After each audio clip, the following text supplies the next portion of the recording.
Gas সংকটের কারণে উৎপাদন বন্ধ হয়ে আছে দেশের সবচেয়ে বড় দানাদার ইউরিয়া উৎপাদনকারী প্রতিষ্ঠান যমুনা সার কারখানা। এতে প্রতিদিন লোকসান হচ্ছে প্রায় 3.5 কোটি টাকা।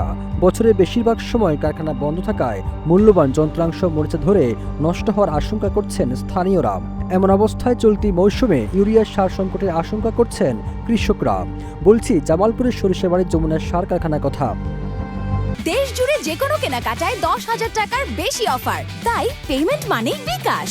জানা যায় প্রতিষ্ঠার পর থেকেই দৈনিক 1700 টন সার উৎপাদন করে আসছিল এই কারখানা, কিন্তু চলতি সময় গ্যাসের চাপ স্বল্পতা ও বিভিন্ন ত্রুটির কারণে উৎপাদন কমে এখন 1200 টনে নেমে আসে। এই কারখানা থেকে উত্তরবঙ্গের 16 জেলা সহ 20টির বেশি জেলায় সার সরবরাহ করা হয়। 24 সাল থেকে আমাদের কারখানা মূলত বন্ধ হয় আর কি। জানুয়ারি 15 তারিখে বন্ধ হয়ে যায় গ্যাস সংকটের কারণে। এরপরে মাঝখানে আমরা অল্প কিছুদিন 2025 সালের নভেম্বরে আমরা চালাই কারখানাটা।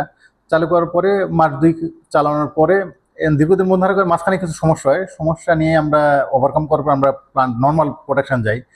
যাওয়ার পরে এই বছর ফেব্রুয়ারির 16 তারিখে আমাদের ঊর্ধ্বতন কর্তৃপক্ষের মাধ্যমে জানানো হয় যে আমাদের কারখানাটা বন্ধ করতে হবে গ্যাস সংকটের কারণে। তখন আমরা ঊর্ধ্বতন কর্তৃপক্ষের নির্দেশ অনুযায়ী আমরা কারখানা বন্ধ করে দিই। এখন গ্যাস সংকট কবে কাটবে এটা আসলে সরকারি সিদ্ধান্ত, ঊর্ধ্বতন কর্তৃপক্ষের সিদ্ধান্ত। তাদের সিদ্ধান্ত অনুযায়ী আমরা যদি গ্যাস সংযোগ আবার পাই তখন আমরা সাথে সাথে আমরা প্লান্ট উৎপাদন যেতে পারবো। সেই হিসেবে আমরা প্লান্ট সবসময় রেডি রাখার চেষ্টা করছি যাতে কোনো সমস্যা না হয়, গ্যাস দিলেই যাতে সাথে সাথে আমরা উৎপাদনে যেতে পারি আর কি। তবে গ্যাস সংকট ও যান্ত্রিক ত্রুটির কারণে বছরের বেশিরভাগ সময় বন্ধ থাকে কারখানাটি। সবশেষ চলতি বছরের 16 ফেব্রুয়ারি থেকে গ্যাস সংকটের কারণে আবারও বন্ধ হয়ে পড়ে আছে দেশের সবচেয়ে বড় দানাদার ইউরিয়া উৎপাদনকারী প্রতিষ্ঠান যমুনা সার কারখানা। দীর্ঘ সময় ধরে উৎপাদন বন্ধ থাকায় সার সংকটের আশঙ্কা করছেন কৃষকরা। একই সাথে দ্রুত গ্যাস সংযোগ দিয়ে এই কারখানা চালু করার দাবি জানিয়েছেন স্থানীয়রা।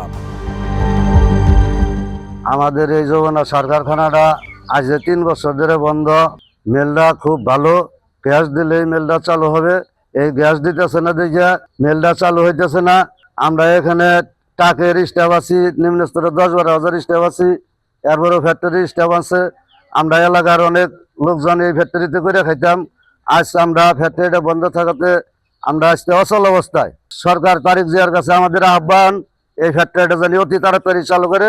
এই ফ্যাক্টরি চালু হইলে আমরা মা বন্যা রুটি উজ্জ্বল করে খাইতে পারবো। দোকান তো কারখানা হইলে আর এর থেকেই করি।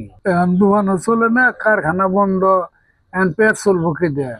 এখন এই বইয়ে থাকি, এখন বুড়ি হয়ে গেছে, এখন তো কোনো কাজ আর করা হয় না। এখন কারখানা বন্ধ, সব কিছুই বন্ধ। গাড়ি ঘোড়া ঝং বেড়ে গেল, মানুষের মালিকের অভাব পাইতেছে না, গাড়ি কিনে ফালাই ফেলছে।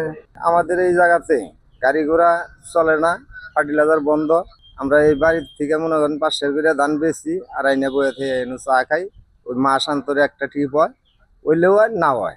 কারখানাটা আমাদের জন্য চালু হইলে সবচেয়ে ভালো হয়। কারাকান্দি ট্রাক পরিবহনের সদস্য আছে প্রায় 800, বাহিরের লেবার আছে প্রায় 400 থেকে 500।